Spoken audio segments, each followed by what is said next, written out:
মির্চি নিবেদন গল্প gold mine. গল্প গোল্ড মাইন। কি এটা কিসের শব্দ?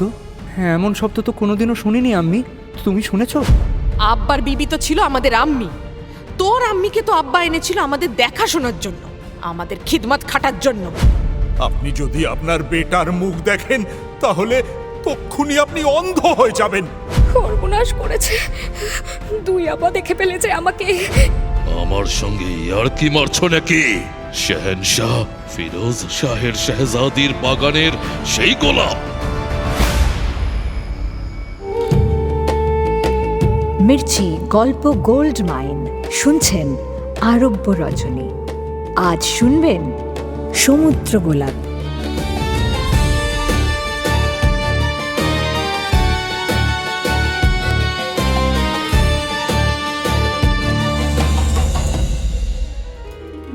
তিন বোনের কাহানি শোনাচ্ছেন বেগম শাহরাজাদ। আপন বোন নয় তারা, সৎ বোন।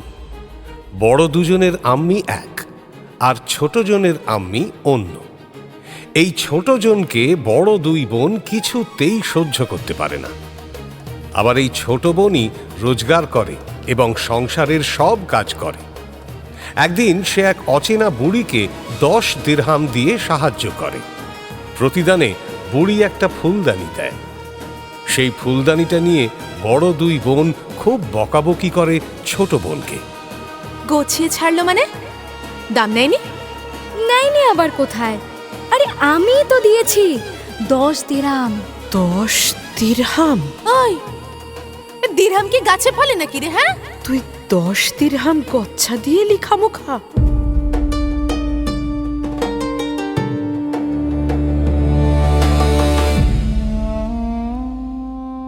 তারপর সে তো ফুলদানিটা জড়িয়ে কাঁদতে কাঁদতে ঘুমিয়ে পড়ে। পরদিন যখন তার বড় আপা নাস্তা চায়, তখন হঠাৎ দেরাজের ওপর মানে ওই ফুলদানিটার পাশে রুটি রাখা আছে দেখে তার ছোট বোন। ছোট বোন তো ভেবেই পায় না রুটিগুলো এলো কোথা থেকে। এ কি, এতগুলো রুটি আমি তো আনিনি।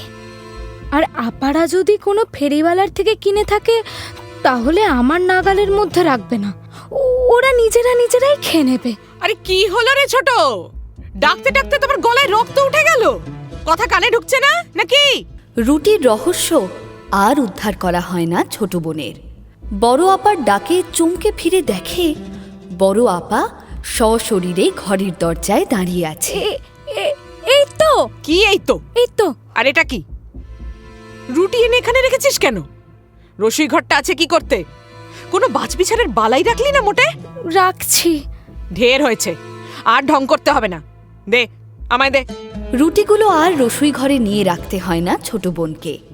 তার আগেই বড় বোন সেগুলো নিয়ে নেয় কেড়ে।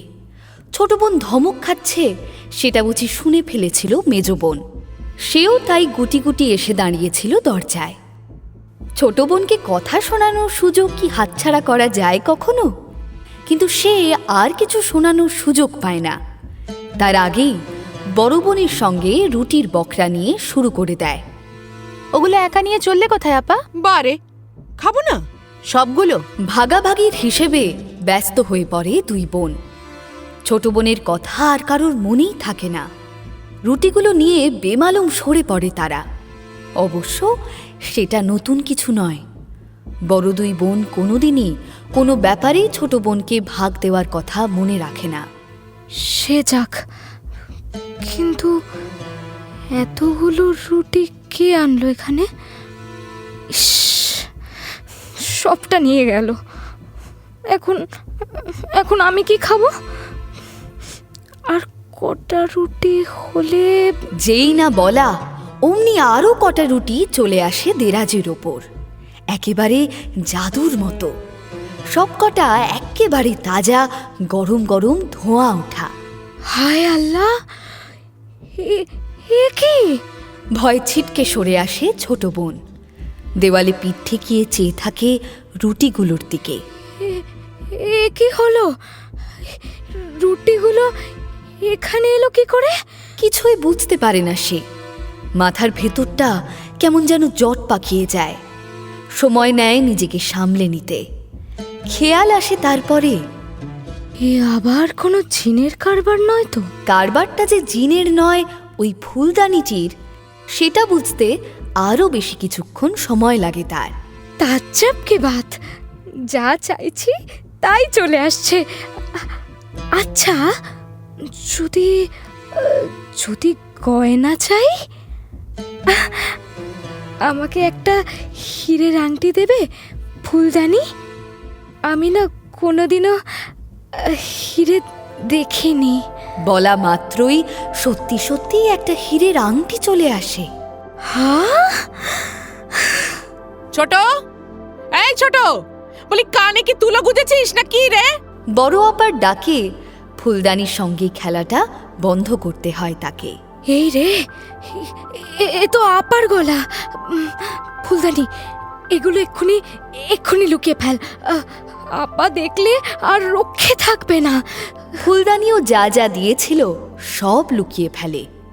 আর ঠিক তখনই দরজায় হাজির হয় বড় বোন।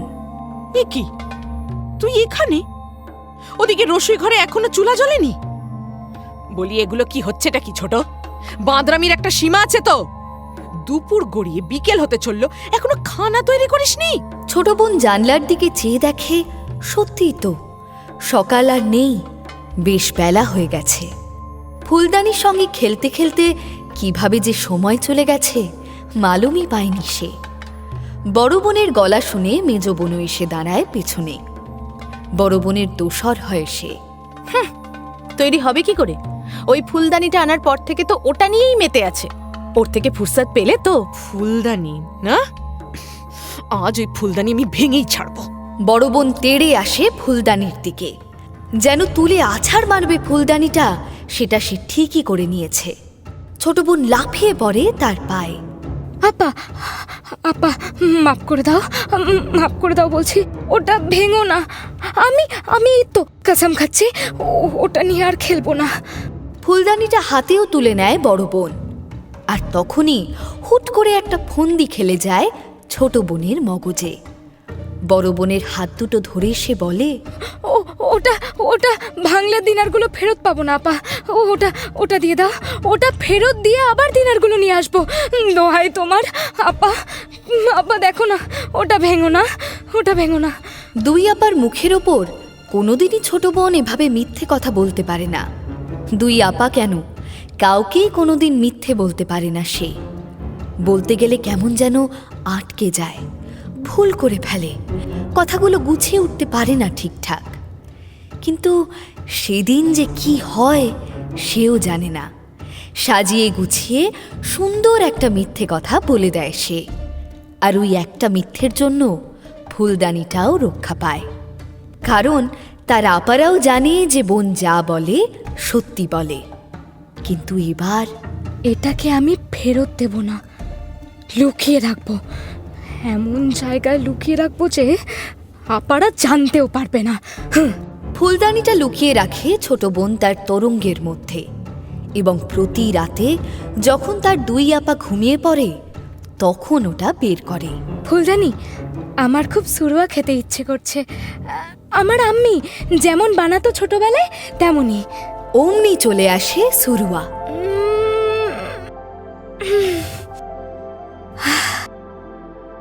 ঠিক যেমন আমার আম্মি বানাতো, একদম আমার আম্মির হাতের মতো। আচ্ছা, আমাকে একটা কামিজ দিতে পারো?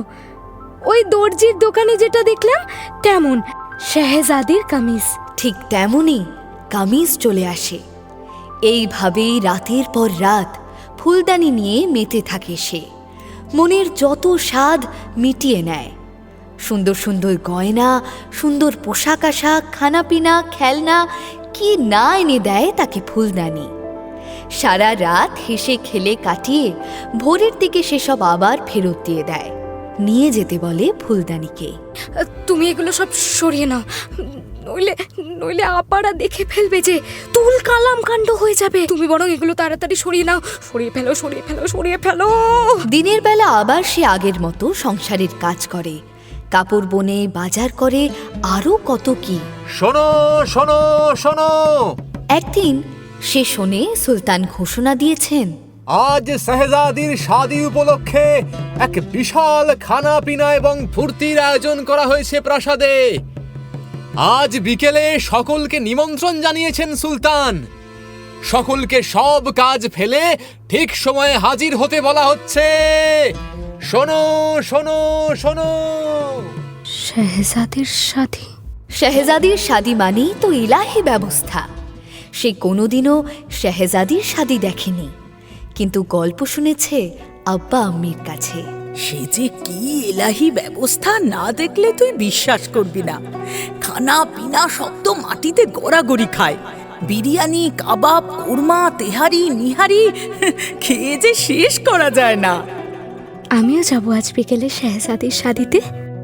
মনে মনে ঠিক করে ফেলে ছোট বোন, কিন্তু কি পরে যাবে? তার যে একটাও ভালো কামিজ নেই। বোনের কথা শুনে যেন আসমান থেকে পড়ে বড় বোন। বড় বোন তো হেসেই কুটিপাটি।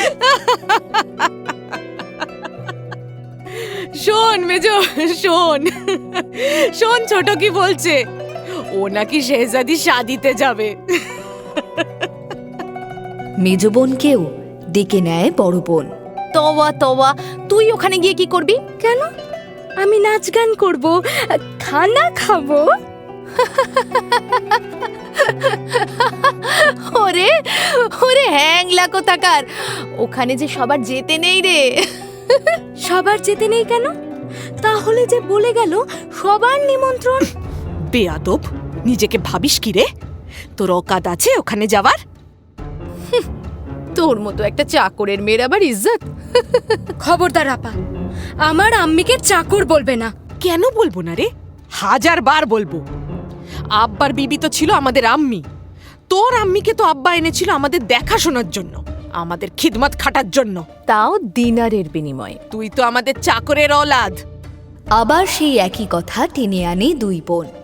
আর এই কথাটাই ছোট বোন কিছুতেই সহ্য করতে পারে না।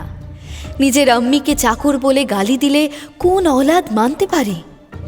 এটা ঠিক যে তার আব্বার প্রথম বিবি মারা যাওয়ার পর সে ছোট আম্মিকে এনেছিল। আনতে হয়েছিল আব্বার দুটো বাচ্চা বাচ্চা মেয়েকে দেখাশোনা করার জন্য, এবং এনেছিল দেনমোহর দিয়ে শাদি করে। সে তো বড় দুই বোনের আম্মিকেও যখন এনেছিল আব্বা, তখন কি দেনমোহর দেয়নি? তাই বলে আমি কোনোদিনও বলেছি তোমাদের আম্মি চাকর? ছোট বোনের গালে সপাটে একটা চর বসিয়ে দেয় বড় বোন। যা রসুইয়ে। তাকে রসুই ঘরে যাওয়ার হুকুম দিয়ে নিজেরা শুরু করে বিকেলের প্রস্তুতি। গোসল সেরে সাজতে বসে তারা। ছোট, একটা গোলাপ এনে দে তো বাজার থেকে। এই ছোট, আমাকে একটা আতর এনে দে তো। আমার জুতোটা একটু পরিষ্কার করে দে। এই আমারটাও দিস। আমার দুপাট্টা কোথায়? ছোট, দেখেছিস আমার দুপাট্টা? এই আমার চুলের কাঁটাগুলো কোথায় রে ছোট? সেজে গুজে একেবারে ফুল বিবিটি হয়ে দুই বোন দাওয়াত খেতে বেরোয়। বেরোনোর সময় ছোটকে পই পই করে বলে যায়, দরজা বন্ধ করে দে। সাবধান, চোখ কান খোলা রাখবি। ঘুমিয়ে পড়িস না আবার। দেখিস চোর টোর যেন না ঢোকে। আমরা না ফেরা পর্যন্ত দরজা খুলবি না কিন্তু। সে চেনা অচেনা যেই আসুক না কেন, বুঝেছিস? ছোট বোন বেচারা তার দুই আপাকে বিদায় দিয়ে দরজা বন্ধ করে। মন মেজাজ খারাপ হয়ে যায় তার। ইস, কত আনন্দ ফুর্তি হবে। শেহজাদির শাদী বলে কথা, আমি যদি যেতে পারতাম। শেষে অনেক ভেবে চিনতে ঠিক করে সে যাবেই। আরে বোরকা থাকবে তো, আপাদের ধারে কাছে পড়ে গেলে বোরকা টেনে দেব। তাছাড়া শুনেছি শহরের সবাই যাবে, আপারাই বলা বলি করছিল। মানে অনেক লোক হবে। এত লোকের মাঝখানে কে কোথায় থাকবে কোনো ঠিক ঠিকানা আছে? সুতরাং ফুলদানির কাছ থেকে পোশাক, গয়না, আতর, সাজার হরেক সামান চেয়ে বসে ছোট বোন। সাজতে সাজতে অনেকটা সময় চলে যায়। সন্ধ্যের দিকে সে হাজির হয় প্রাসাদে। ততক্ষণে শাদী হয়ে গেছে, সবাই আনন্দ ফুর্তি করছে। আরে বাস রে, এ তো সত্যি এলাহি কাণ্ড। চারদিকে খানা পিনার এলাহি ব্যবস্থা, নাচ গান হচ্ছে। ঘুরতে ঘুরতে ছোট বোন ঢুকে পড়ে জেনানা মহলে। সেখানেই ভিড়ের মধ্যে দুই আপাকে দেখতে পায় সে। সর্বনাশ, আমায় যদি দেখে ফেলে। ছোট বোন তাড়াতাড়ি বাইরে চলে আসে। বাইরে বড় একটা মঞ্চের ওপর কয়েকজন মেয়ে নাচ জুড়েছে। সবাই ভিড় করেছে তাদের দেখার জন্য। ছোট সেই ভিড়ের মধ্যে মিশে যায়। এদিক ওদিক থেকে টুকরো টুকরো নানান কথা কানে আসতে থাকে তার। যাই বলো ভাই, এমন নাচ জিন্দেগিতে দেখিনি। আরে দেখবে কি করে? ইরানে গেছো কোনোদিন? ইরানে?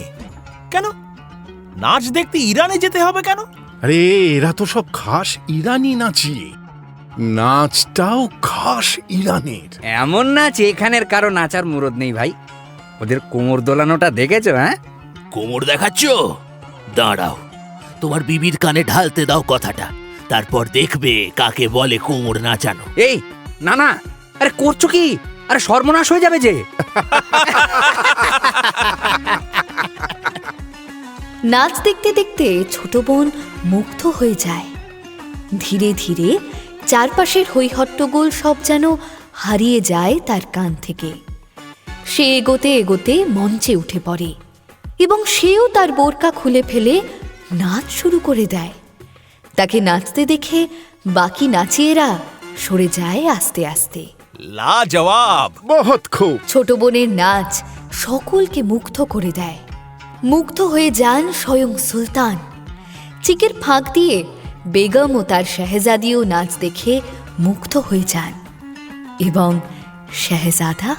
লাজবাব, বেমিসাল। কে এই গুলবদন? শাহজাদা সকলকে ঠেলে সরিয়ে মঞ্চের একেবারে পাশে এসে দাঁড়িয়ে পড়ে।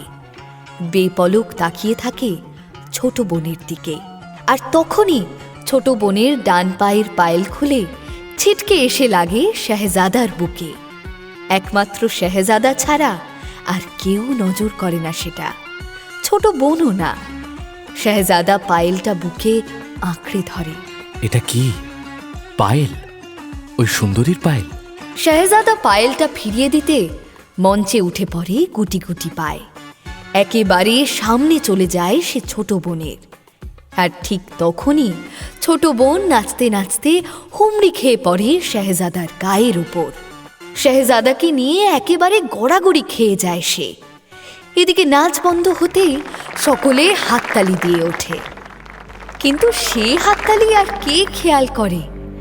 ছোট বোন তখন চেয়ে আছে শাহজাদার দিকে।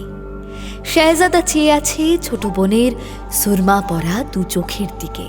অত লোকের মাঝে মঞ্চের উপর যে একজন আরেকজনের গায়ের উপর পড়ে আছে সে খেয়াল আর দুজনের কারোর থাকে না। হঠাৎ খেয়াল হতেই ছোট বোন চারদিকে চোখ বোলায়। দেখে মঞ্চের খুব কাছে তার বড় দুই বোন দাঁড়িয়ে। নাকাব সরিয়ে তারা চেয়ে আছে ছোট বোনের মুখের দিকে। একেবারে চোখাচোখি হয়ে যায় বোনদের মধ্যে। সর্বনাশ করেছে, দুই আপা দেখে ফেলেছে আমাকে। আর কি শাহজাদার গায়ের ওপর শুয়ে থাকা যায়? মঞ্চ থেকে এক ছুটে গায়েব হয়ে যায় সে। দেখলে আপা, দেখলে? আমি বললাম না ওটা ছোট, আমাদের দেখেই পালালো। কিন্তু হয় কি করে? অত গয়না, অমন সুন্দর কাপড় চোপড়, অত সাজগোজের জিনিসপত্র ও পেল কোথা থেকে? নিশ্চয়ই আমাদের নজর লুকিয়ে কিনেছে। বড় দুই বোন হন্তদন্ত হয়ে বাড়ি ফেরে। ছোট, এই ছোট, দেখে লাভ নেই আপা, সে এখনো হয়তো ওই মেহফিলেই আছে। দেখো গিয়ে, হয়তো শাহজাদার কোলে চড়ে বসে আছে। তা কি করে হয়? দরজা যে বন্ধ, ভিতর থেকে বন্ধ। ছোট, এই ছোট, দরজা খোল। কি রে বজ্জাত, ঘুমিয়ে পড়লি নাকি? নাকি সাজ পোশাক সব লুকোচ্ছিস আমাদের দেখে? হ্যাঁ? ছোট বোন দরজা খোলে। সেই মলিন বেশ, সাজগোজের কোনো বালাই নেই, চুল উস্কো খুস্কো। কি রে, এতক্ষণ ধরে ডাকছি? বড় বোনের কথা শুনে অপরাধীর মতো মুখ নামিয়ে দাঁড়ায় ছোট বোন। মেজ বোন তাকে দরজা থেকে প্রায় ধাক্কা দিয়ে সরিয়ে নিজে ঢুকে পড়ে। তারপর তন্ন তন্ন করে এ ঘর সে ঘর খোঁজে। কি খুঁজছিস রে মেজো? দেখছি দেখছি কোথায় লুকিয়েছে। কি লুকিয়েছে? আরে গয়না জামা কাপড় সব গেল কোথায়? মেজ বোন মানতেই চায় না যে ছোট বোন ঘরে ছিল। শেষে কিছু খুঁজে না পেয়ে ছোট বোনের চুলের মুঠি টেনে ধরে বলে, ওই বল বল কোথায় লুকিয়েছিস সব বল। ঘা কত বসিয়েও দেয় ছোট বোনের গালে। হ্যাঁ রে মেজো, তোর কি বুদ্ধি শুদ্ধি সব লোপ পেল? কেন? ও যদি সত্যি ওখানে যেত তাহলে আমাদের আগে কিছুতেই ফিরতে পারতো না। আমরা যেভাবে ছুটে এসেছি, আর ফিরলেও এত তাড়াতাড়ি কেউ সব লুকোতে পারে? সে যাত্রায় বড় বোনের মেহেরবানিতে রক্ষা পেলেও পরের দিন আর রক্ষা পায় না ছোট বোন। সকাল হতেই দরজায় কড়া নাড়ার শব্দ হয়। বড় বোন দরজা খুলতেই দেখে সিপাহী দাঁড়িয়ে, সঙ্গে 2-4 জন মহিলা। তাদের মধ্যে যার বয়স সবচেয়ে বেশি সে বলে, আমরা সুলতানের কাছ থেকে এসেছি। সুলতানের কাছ থেকে? কেন? কালকে মেহফিলে যে নাচ ছিল সে কোথায়? মেহফিলে নাচ ছিল? কে? বড় বোনের মাথার মধ্যে সবকিছু যেন উলট পালট হয়ে যায়। মেজ বোন হই হই করে ওঠে। দেখলে দেখলে আপা, আমি তখন থেকে বলছি ওটা ছোটই ছিল, তুমি মানতেই নারাজ। কিছুতেই মানছিলে না তো। ছোট? কে ছোট? কই ডাকো তো তাকে, বলো সুলতান ডেকে পাঠিয়েছেন। সুলতান ডেকে পাঠিয়েছেন? হ্যাঁ, কালকে সে পালিয়ে এসেছে। সুলতানের নির্দেশে তার পেছনে সুলতানের চর ধাওয়া করে। সেই চর দেখেছে যে সে এই বাড়িতে এসেই ঢুকেছে। তারপর বাড়িতে ঢেরা কেটে চর ফিরে যায়। এই দেখো সেই ঢেরা। অন্ধকারে খেয়াল করেনি দুই বোন। খেয়াল করবে কি, ভাবতেই পারেনি যে কেউ এসে ঢেড়া কেটে যাবে তাদের বাড়িতে। ভয়ে তারা দুই বোন ছোট বোনকে তাড়াতাড়ি এনে হাজির করে। সিপাহী ও মহিলারা তাকে নিয়ে চলে যায়। আমার কি মনে হয় আপা, ও নিশ্চয়ই কোনো গুনাহ করেছে। কেন? কি করে বুঝলি? দেখো আপা, ও যে কাল মেহফিলে গিয়েছিল সেটা তো এখন স্পষ্ট। তার উপরে ওইভাবে শেহজাদার বুকের উপরে শুয়েছিল, তাও আবার চবুতরার ওপর। 10টা লোক দেখেছে। এতেই মনে হয় সুলতান খেপে গেছে। খেপে মোটেই যাননি সুলতান, বরং প্রথম দেখাতেই সুলতানের ওই মেয়েকে ভালো লেগে গেছে। তিনি তাই সঙ্গে সঙ্গে গুপ্তচর লেলিয়ে দিয়ে জেনে নিয়েছেন মেয়েটির আস্তানা, এবং পরদিন সকালেই বেগমের সঙ্গে আলোচনা করেছেন তিনি। মেয়েটি কিন্তু দারুণ, হ্যাঁ? আমাদের বেটার সঙ্গে খাসা মানাবে ওকে। সে আর আমার আর তোমার বলার কি আছে? যার তাকে ভালো লাগার তার লেগে গেছে। হ্যাঁ, বলছো কি বেগম? আমাদের বেটার ভালো লেগেছে তাকে? তাহলে আর বলছি কি? তোমাকে কিছু বলেছে নাকি সে? জানো, কাল অনেক রাত পর্যন্ত আমার কাছে ঘ্যান ঘ্যান করেছে। এখন দেখো কেমন পড়ে পড়ে ঘুমোচ্ছে। দেখো, এত মেয়ে তাকে দেখানো হলো, এত বাদশাহ সুলতানের শেহজাদিদের সামনে দাঁড় করানো হলো, কাউকেই তার নাকি পছন্দ হলো না। আর এই মেয়েকে সে তো হতেই পারে, কারোর পছন্দ অপছন্দের ওপর তো আর জোর চলে না, তাই না? আর বাদশাহ সুলতান, আমাদের বেটার সঙ্গে ওই মেয়ের শাদী হলে আজ বাদে কাল সে এই সুলতানিয়তের বেগম হবে। বাপের ঘরের সম্পত্তির আর কি দরকার তার? তুমি তুমি বরং ওকে তলব করো আজই। আমি ওর সঙ্গে একবার কথা বলি। দেখো, আমাদের পছন্দ হলেই তো হলো না, ওর কেমন লাগলো সেটাও তো জানতে হবে, তাই না? সুতরাং আর কি, সুলতানের হুকুমে ছোট বোনকে হাজির করা হয় বেগমের সামনে। আয় বেটি, আয় আমার কাছে বস। আয় বস, এখানে বস, আয়। বেগম তাকে আদর করে কাছে ডাকেন। খুঁটিয়ে খুঁটিয়ে জেনে নেন তার মনের কথা, তার আব্বা আম্মির আপাদের কথা, এবং সবচেয়ে জরুরি, সত্যি করে বলতো বেটি, আমার বেটাটা কেমন? পছন্দ হয়েছে তাকে তোর? হায় আল্লাহ, সে কি আর কেউ মুখ ফুটে বলতে পারে? শরম লাগে না? ছোট বোন লজ্জায় মুখ লুকায়। তাতেই উত্তর পেয়ে যায় বেগম। ওরে ওরে, কে আছিস? এক্ষুনি তোদের সুলতানকে খবর দে, বল শেহজাদার শাদির ব্যবস্থা করতে হবে। শুরু হয়ে যায় শেহজাদার শাদির আয়োজন। আবার ঢেঁড়া পিটিয়ে রাষ্ট্র করে দেওয়া হয় শেহজাদার শাদির খবর। বড় দুই বোনেরও নসিব চমকে ওঠে। একই দিনে তাদেরও শাদি হয়ে যায় উজির ও কোতওয়ালের সঙ্গে। 40 দিন ধরে লাগাতার চলে উৎসব। কিন্তু সব কিছুর পরেও বড় দুই বোন খুশি হতে পারে না। এটা কিরকম হলো বলতো মেজো? আমরা কি এতই খারাপ দেখতে? খারাপ? হাহ, বরং ওর চেয়ে না ঢের ঢের বেশি সুন্দরী আমরা। তাহলে শেহজাদার ওকেই পছন্দ হলো কেন? সেদিন মেহফিলে আমরাও তো নকাব সরিয়ে ঘুরছিলাম, শেহজাদার একেবারে পাশে পাশে ছিলাম, তবু আমাদের দেখলো না ফিরে। দেখেছে ঠিকই, কিন্তু আমরা তো আর ওভাবে মেহফিলে 10টা লোকের চোখের সামনে ধেই ধেই করে নাচিনি চবুতরায় ওঠে। নাচার অছিলায় বুকের ওপরে ঝাঁপিয়েও পড়িনি। আমাদের আর ভালো লাগবে কেন বলো? আমরা কি বেশরম নাকি? আমাদের ইজ্জত নেই? বড় দুই বোন হিংসায় জ্বলে পুড়ে মরতে থাকে। এর মধ্যেই একটা ভুল করে ফেলে ছোট বোন। সে ফুলদানির রহস্যটা বলে দেয় দুই বোনকে। বাড়ি আপা তো ফুলদানিটা ভেঙেই ফেলতে গেছিল। সেদিন যদি ভেঙে ফেলতো তাহলে কি আর এত সব হতো আজ? আমাদের ওই ভাঙা ঘরে রুটি আর পানি খেয়ে কাটাতে হতো। সে কি আর আমি জানতাম? দোষটা তো তোরই ছোট, তুই বলবি তো আমাদের। ফুলদানির করিশ্মা জানা স্তক দুই বোনের ঘুম ছুটে যায়। ওটা যে করেই হোক হাতাতে হবে মেজো। সে তো হবেই আপা, কিন্তু চাইলেই কি আর দেবে আমাদের? ছোটটা যা শেয়ানা। শিয়ানা বলে শিয়ানা, দেখলি না কেমন নিজের আখেরটা গুছিয়ে নিল।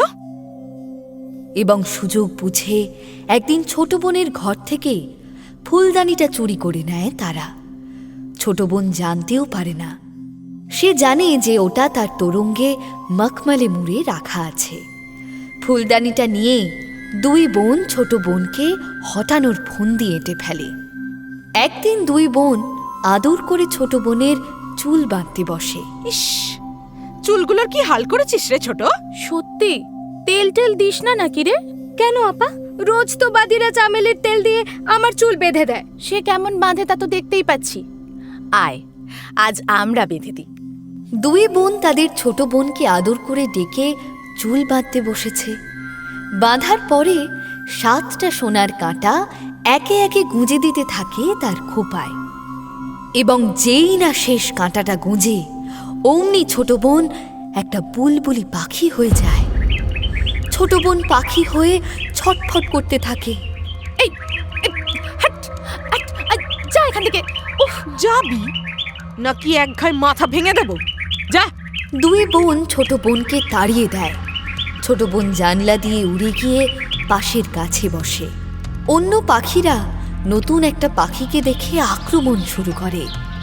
ছোট বোন বেচারা গাছের একটা কোটরে লুকিয়ে থাকে।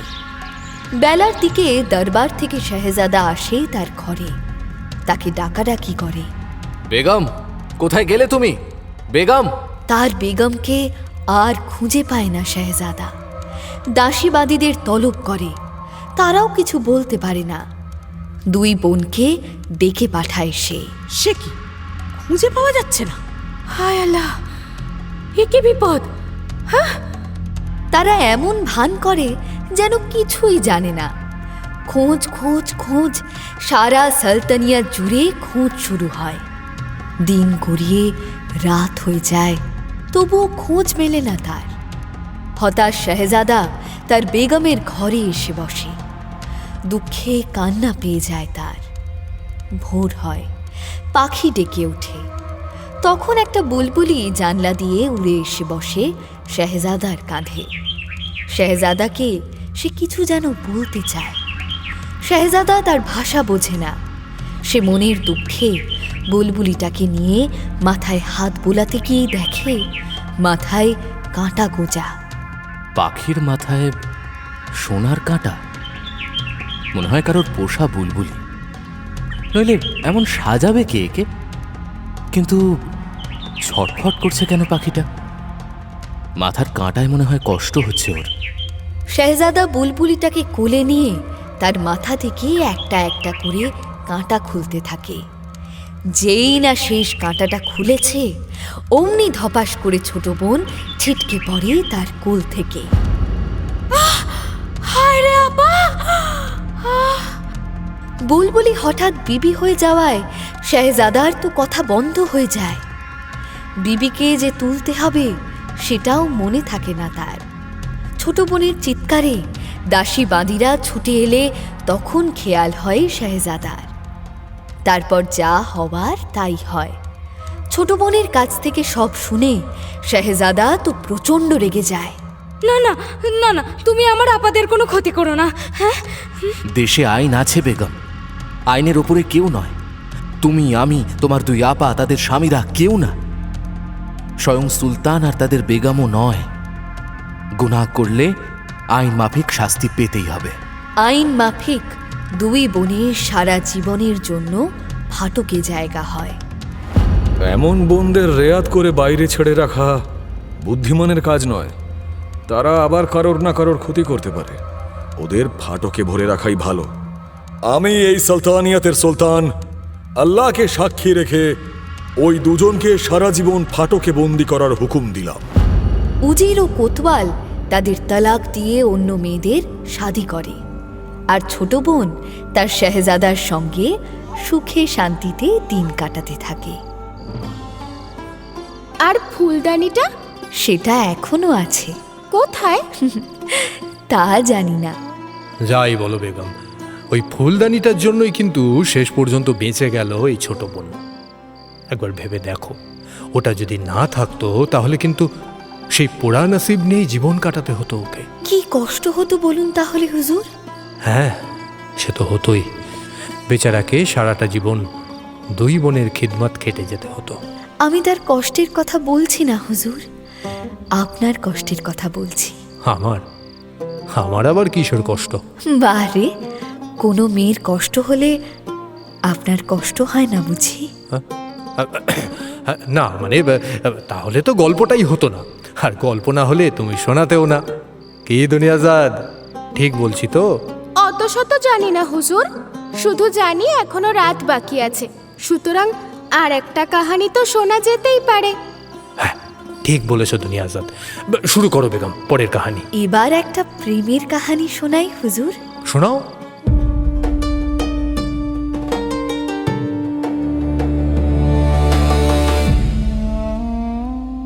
এই কাহানির শুরুতেই অবশ্য প্রেম নেই, প্রেম আসবে পরে। সার্কাস্তেন দেশের বাদশা ছিলেন জৈনাল মুলুক। তার নামে বাঘে গরুতে এক ঘাটে পানি খেত। তার দুই শেহজাদা ছিল, দুজনেই একেবারে বাপ কা বেটা। যেমন তাদের রূপ তেমনই তাদের গুণ।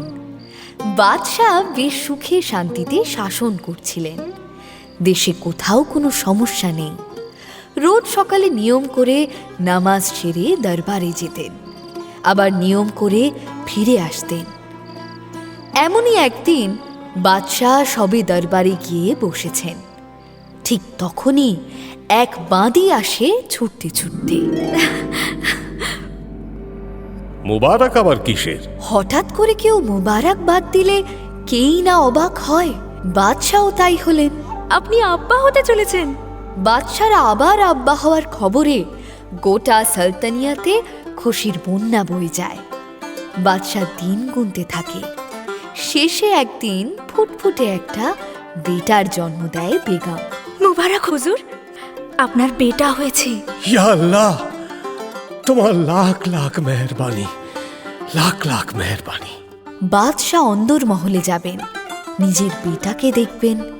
সুতরাং খবর ছোটে বেগমের কাছে।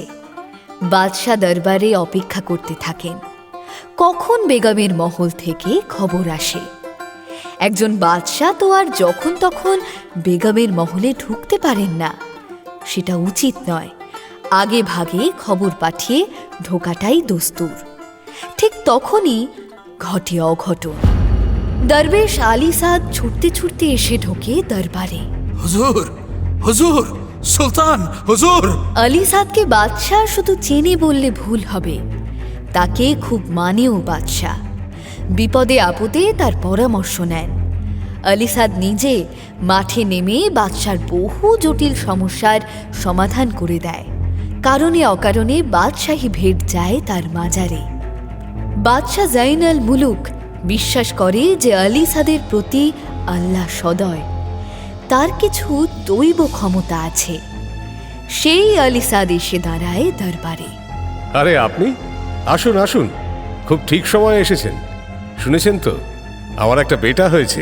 আমি সেই কারণেই ছুটতে ছুটতে এসেছি। আপনি কি তাকে দেখেছেন? না, এখনো দেখিনি, তবে এই যাব।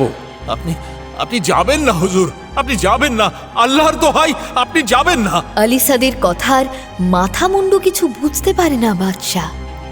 কি বলছে কি আলী সাদ? আমার বেটা হয়েছে আর তাকে আমি দেখতে যাব না? না, আমি ঠিকই বলছি হুজুর। কেন? আপনি যদি আপনার বেটার মুখ দেখেন তাহলে তক্ষুনি আপনি অন্ধ হয়ে যাবেন।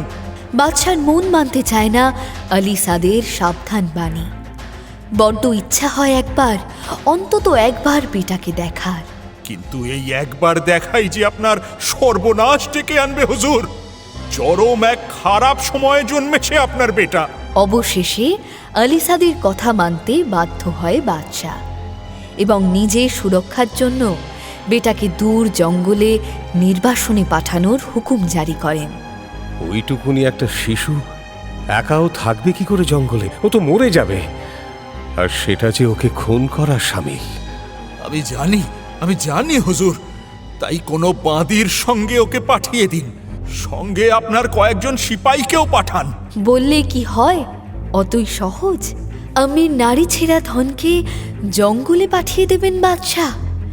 সে বাদশাহ হলে ওই সন্তানের আম্মিও যে সালতানিয়াতের বেগম, তার জেদও কি কম কিছু? বেগম নিজের বেটাকে ছাড়তে নারাজ, কিছুতেই ছাড়তে চায় না। শেষে বাচ্চার ওপর প্রচণ্ড চোটে সে নিজেই তার বেটাকে বুকে আঁকড়ে ধরে প্রাসাদ থেকে বেরিয়ে যায়। দাসী বাদী সৈন্য সিপাহী কাউকেই সঙ্গে করে নেয় না। এক্ষুনি লোক পাঠাও উজির, ফিরিয়ে আনো তাদের। মহলেই থাকুক তারা, আমি বরং বেগম মহলে আর যাব না কোনোদিন। আর কি হবে লোক পাঠিয়ে? ততক্ষণে যে অনেক দেরি হয়ে গেছে। বেগম বেটাকে বুকে নিয়ে পৌঁছে গেছে গভীর এক জঙ্গলে। সেই জঙ্গলে আম্মির আদরে দিনে দিনে বড় হতে থাকে বাদশার ছোট বেটা। আম্মি আদর করে তার নাম রাখে নূরজাহান। বনের পশু পাখিদের সঙ্গে দারুণ দোস্তি হয়ে যায় তার। তাদের সঙ্গেই খেলে কুঁদে বয়ে যায় অনেকগুলো বছর। একদিন বনে শুরু হয় দারুণ হাঙ্গামা। এটা কিসের শব্দ? এমন শব্দ তো কোনোদিনও শুনিনি আম্মি। তুমি শুনেছ? সর্বনাশ! এই নিশ্চয়ই কেউ শিকারে এসেছে এই বনে। এইভাবে পশু পাখিদের তাড়িয়ে নিয়ে যাওয়া হচ্ছে। তুই শোন বেটা, তুই ওদিকে যাস না। হ্যাঁ, তাই বললে কি চলে? বনের পশু পাখিরাই তো নূরের দোস্ত। তাদের এমন বিপদের দিনে হাত গুটিয়ে বসে থাকে কি করে নূর? সে আম্মির বারণ শোনে না। আজ ওই শিকারীর একদিন কি আমার একদিন। আমি আসছি আম্মি। সে ঢেড়ার শব্দ অনুসরণ করে ছোটে। অসহায় আম্মি আল্লাহকে ডাকতে থাকে, হে আল্লাহ, আল্লাহ, আমার বেটাকে তুমি রক্ষা করো আল্লাহ। নূর গিয়ে দাঁড়ায় শিকারীর সামনে, চিৎকার করে তাকে সাবধান করে। এই দাঁড়াও, থামো বলছি। শিকারীও নূরের ডাক শুনে ফিরে তাকায়, আর সঙ্গে সঙ্গে সে অন্ধ হয়ে যায়। চারদিক অন্ধকার হয়ে গেল কেন? হ্যাঁ, এত অন্ধকার কেন? আলো জ্বালাও উজির, আলো জ্বালাতে বলো। তেমনই তো হওয়ার কথা ছিল বাদশাহ জাইন আল মুলুকের। দরবেশ আলী সাদ নূরের জন্মের সময়ই সাবধান করে দিয়েছিল বাদশাকে। আপনি যদি আপনার বেটার মুখ দেখেন তাহলে তক্ষুনি আপনি অন্ধ হয়ে যাবেন। বাদশাহ জাইন আল মুলুক কি করে জানবে যে তার বেটাকে নিয়ে বেগম সেই জঙ্গলেই আছে? বাদশার উজির, নাজির, কোতোয়াল, গুপ্তচর কেউই জানে না। তাই সে বহুদিন পর শিকারে বেরিয়ে সালতানিয়াতের সবচেয়ে ভয়ঙ্কর জঙ্গলটাতেই হানা দেয় এবং তখনই বিপত্তি ঘটে। হুজির, হুজির, আমি কি কোনোদিন আমার দৃষ্টি ফিরে পাবো না? আমি কি সত্যি আমার বেটাকে কোনোদিন চোখের দেখাও দেখতে পারবো না? বেটা? এসব কি বলছে লোকটা? আমি ঠিকই বলছে বেটা, উনি তোর আব্বা। আব্বা? সর্বনাশ ঘটে যাওয়ার পরে সর্বনাশের কারণ খুঁজতে গিয়ে বেগম ও তার বেটার খবর পাওয়া যায়। আমার বেটা, আমার বেটা নূরজাহান, নিয়ে এসো তাকে, এক্ষুনি নিয়ে এসো। আর আমার বেগম, তাকে বলো এই বিপদের দিনে আমার পাশে কেউ নেই, আমি একা, বড্ড একা। বাদশার সর্বনাশে বেগম পাশে থাকবে না এ কখনো হয় নাকি? বেগমও তার বেটাকে নিয়ে হাজির হয় বাদশার কাছে, কিন্তু তাতে লাভ কি? কিছু একটা নিদান তো চাই। নিদান কি হতে পারে? কি করে ফিরবে বাদশার দৃষ্টি? তার কি কোনো উপায় নেই? আছে বেগম সাহেবা, একটা মাত্র উপায় আছে, কিন্তু সে প্রায় না থাকারই শামিল। কি সেই উপায় দরবেশ সাহেব? চীন দেশের শেহেনশাহ ফিরোজ শাহের একমাত্র শেহজাদির বাগানে এক গোলাপ গাছ আছে। সেই গাছে একটি মাত্র ফুল আছে। সেই ফুল যদি আনা যায় তবে বাদশাহ তার দৃষ্টিশক্তি ফিরে পাবেন। এছাড়া আর কোনো উপায় নেই। আলী সাদের নিদান শুনে বাদশার দুই বেটা তুরন্ত জাহাজে পাল তুলে বেরিয়ে পড়ে ফুল আনতে। এদিকে ছোট বেটা নূরও ছটফট করে ওঠে। আমি যাব আম্মি, আমি ওই গোলাপ নিয়ে আসব। আমার জন্য আব্বার বিপদ হয়েছে। বেটা, বেটা অমন বলিস না, নাসিবের লেখা কে টলাতে পারে? তুই নিজেকে কেন দোষ দিচ্ছিস? তোর কোনো দোষ নেই বেটা। আমি তবুও যাব। একসঙ্গে এতজন গিয়ে কি লাভ? তোর দুই ভাইয়া তো গেছে, তুই বরং আব্বার পাশে পাশে থাক। আম্মির কথা শোনে না নূর। কাউকে না বলে রাতের অন্ধকারে বেরিয়ে পড়ে সে। কিন্তু চীন দেশ কোন দিকে? পথ বাতলে দেয় তাকে রাতের পাখিরা। যেদিক থেকে সূর্য ওঠে সেই দিকে চীন দেশ, কিন্তু বহু দিনের পথ, পথে আবার অনেক বিপদও আছে। বিপদ? সে যাই থাক, ওই ফুল আমাকে আনতেই হবে। যতই বিপদ হোক আমার, আমি ওই ফুল নিয়ে তবেই ফিরবো, নয়তো আর কোনোদিনও ফিরবো না এই দেশে। পাখিদের বাতলানো পথে ছুটতে থাকে শাহজাদা নূর। নূরের সঙ্গে সঙ্গে চলে পাখির দল। কত গ্রাম, কত শহর, কত মাঠ, পাহাড়, নদী পার হয়ে এক গভীর বনে এসে ঢোকে শাহজাদা নূর। এবার কোন দিকে যাই? এ তো বড্ড ফ্যাসাদে পড়া গেল। এই জঙ্গলে তো সূর্যের আলো পর্যন্ত ঢোকে না। তাহলে সূর্য কোন দিকে ওঠে এখন বুঝবো কি করে? তাই বলে হাল ছাড়লে তো চলবে না। সুতরাং আন্দাজে আন্দাজে সে এগিয়ে চলে। জঙ্গল ঘন হয়ে আসে, পথ চলা দায় হয়ে যায় তার। হেমা, সামনে যে পথ নেই আর। এখন কি করি? গাছপালায় তো বন্ধ চারিদিক। তবুও তলোয়ার দিয়ে গাছপালা কেটে পথ করে এগিয়ে চলে শাহজাদা নূর। চলতে চলতে হঠাৎ থমকে দাঁড়াতে হয় তাকে। ওটা কি সামনে? সোনালী রঙের দুটো গোলক। এ তো এগিয়ে আসছে যে। এ আবার কেমন প্রাণী? প্রাণী নাকি অন্য কিছু? প্রথমে কিছুই ঠাহর করতে পারে না সে। ধীরে ধীরে সে দুটো এগিয়ে আসায় দেখে সোনালি ওই দুটো গোলক আসলে চোখ, একটা বিশাল বড় দৈত্যের চোখ। গাছপালা সব পায়ে মারিয়ে, ডাল ভেঙে, জঙ্গল ফুঁড়ে দৈত্যটা এসে দাঁড়ায় নূরের সামনে। নূর মাথা ঝুঁকিয়ে সেলাম জানায় তাকে। সেলাম হুজুর। সাহস হারায় না সে, তবে কি করবে সেটাও ঠিক করে উঠতে পারে না। এদিকে দৈত্যটা চুপচাপ দেখতে থাকে নূরকে। হঠাৎ নূরের খেয়াল হয় তার ঝোলার মধ্যে রুটি আছে। শেষের গ্রামটা পার করার সময় একটা বাড়িতে রাতটুকু থেকেছিল সে। সেই বাড়ির লোকজনই সকালে বেরোনোর সময় কিছু শুকনো রুটি ভরে দিয়েছিল তার ঝোলায় পথে খাওয়ার জন্য। তার থেকেই একটা রুটি বাড়িয়ে ধরে সে। নজরানা কবুল করুন হুজুর। দৈত্য তো আর জানে না যে ওটা খেতে হয়। সে রুটিটা হাতে নিয়ে ঘুরিয়ে ফিরিয়ে দেখতে থাকে। হুজুর, মেহরবানি করে একবার খেয়ে দেখুন। নূরের কথাই দৈত্য রুটিতে কামড় বসায়। দারুণ পছন্দ হয় তার। সে গপ গপ করে বাকিটা শেষ করে ফেলে। আরো আছে? আপনার ভালো লেগেছে? খুব। তাহলে আরেকটা নিন না। ঝোলা থেকে আর একটা রুটি বের করে দেয় নূর।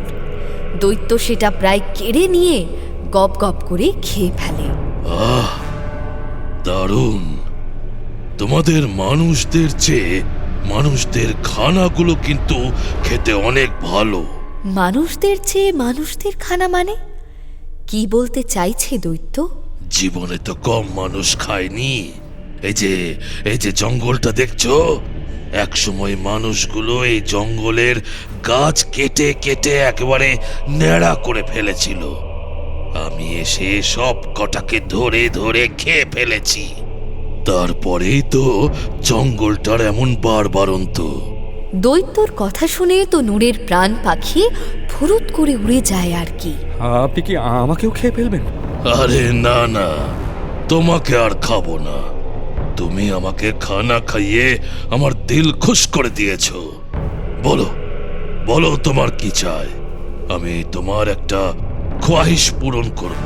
দৈত্য খোয়াইশ পূর্ণ করবে বলতেই নূর তুরন্ত একটা ফন্দি এঁটে ফেলে। আমার খোয়াইশ? সত্যি বলছেন? একেবারে সত্যি। তাহলে আমাকে একটা গোলাপ ফুল এনে দিন না। গোলাপ ফুল? একটা? এ আর এমন কি? এই দেখো। দৈত্য গোলাপ আনার জন্য হাত তুলতেই নূর থামায়।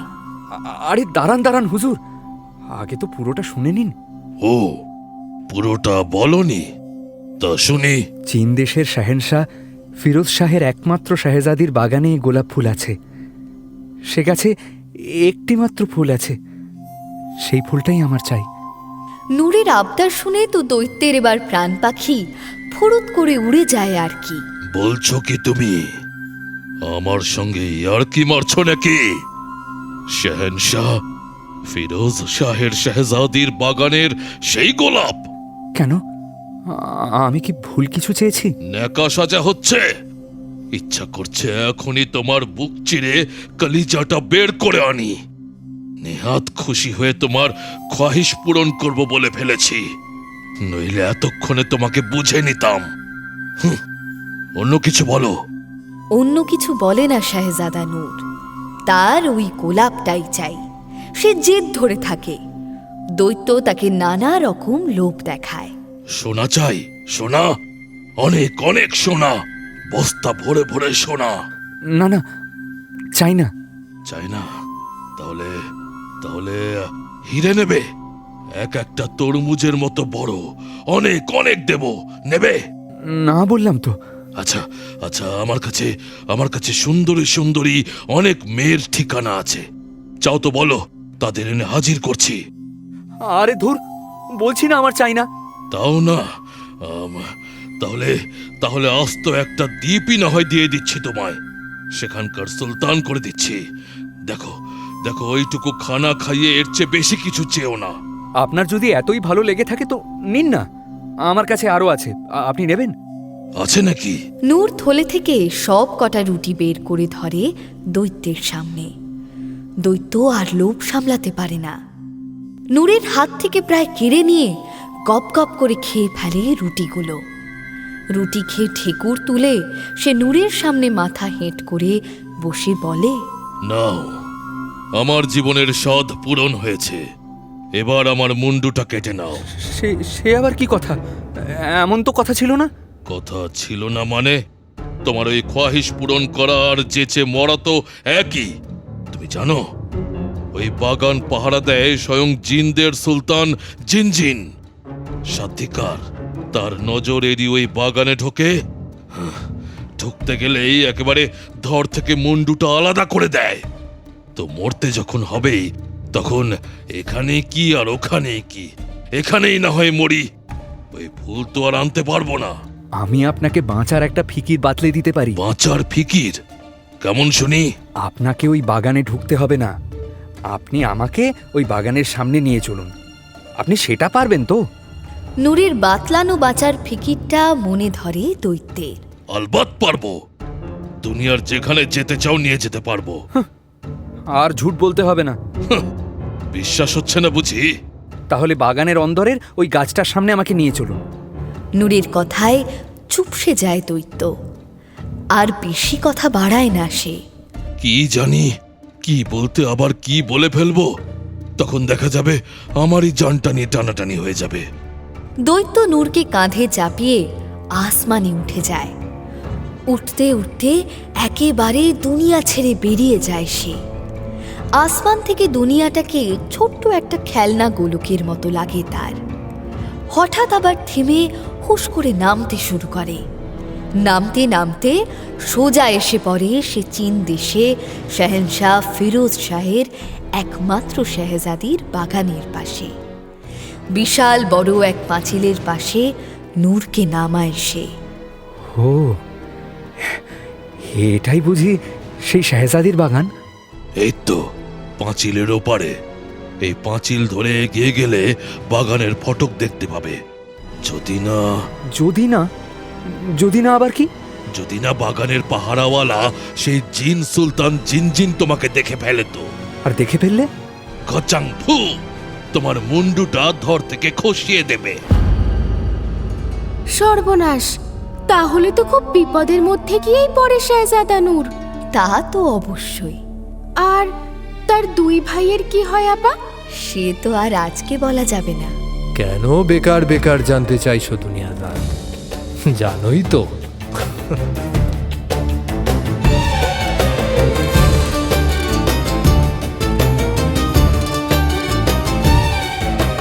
বিলক্ষণ জানি। সুলতানের আদেশ মেনে ভোর হলেই গল্প বলা থামিয়ে দেন বেগম। তারপর আমাদের অপেক্ষা করতে হয় পরের পর্বের জন্য। এ আর নতুন কথা কি, কিন্তু প্রশ্নটা অন্য জায়গায়। ভাইদের প্রসঙ্গ তো আছেই, আসল প্রসঙ্গটা হলো জিন সম্রাটের নজর এড়িয়ে শেহজাদা নূরজাহান ঢুকবে কি করে ওই বাগানে।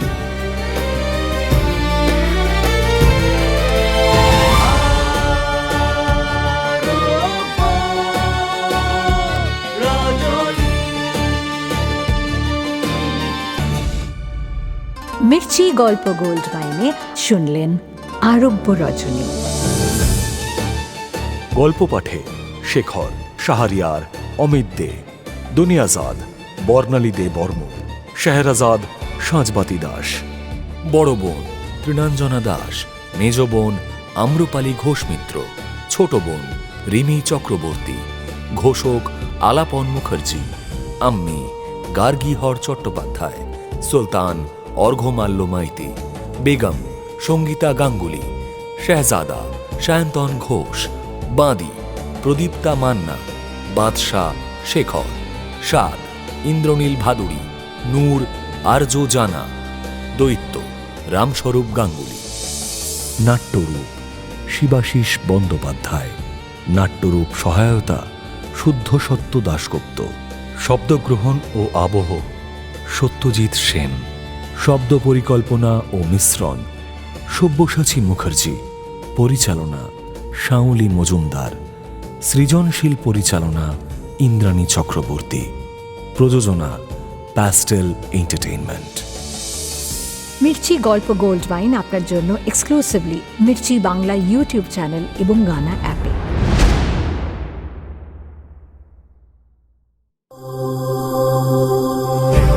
মির্চি নিবেদন গল্প গোল্ড মাইন।